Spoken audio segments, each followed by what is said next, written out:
वज़ीर दिफा ख्वाजा आसिफ ने पाकिस्तान तहरीक-ए-इंसाफ के चेयरमैन इमरान खान की जानिब से मुज़ाकराती कमेटी में शामिल अफराद के पार्टी ओहदे छोड़ने पर तंज़ किया है।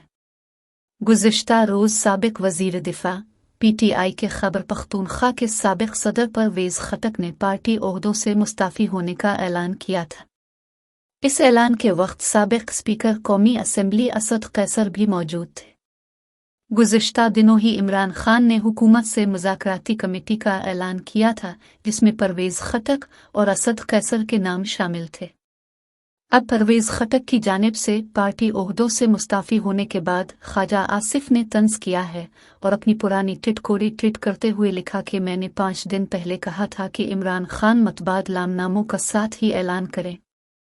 उन्होंने कहा कि नौबत ये आ गई है, 2 मुज़ाकराती टीम के मेंबर छोड़ गए हैं और अब नई टीम बनाओ।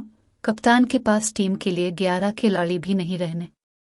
उनका कहना था कि मुज़ाकरात सिर्फ एस्टेब्लिशमेंट से मांगता है, इसके साथ किसी क्लब की टीम ने मैच नहीं खेलना। ख्याल रहे कि गुज़िश्ता दिनों ख्वाजा आसिफ ने PTI की मुज़ाकराती कमेटी के नामों का नोटिफिकेशन ट्वीट करते हुए लिखा था कि अगर आने वाले दिनों में ये अफराद PTI को खैरबाद कह गए तो मुज़ाकरात के लिए मुतबादिल नामों का अभी से ऐलान कर दें।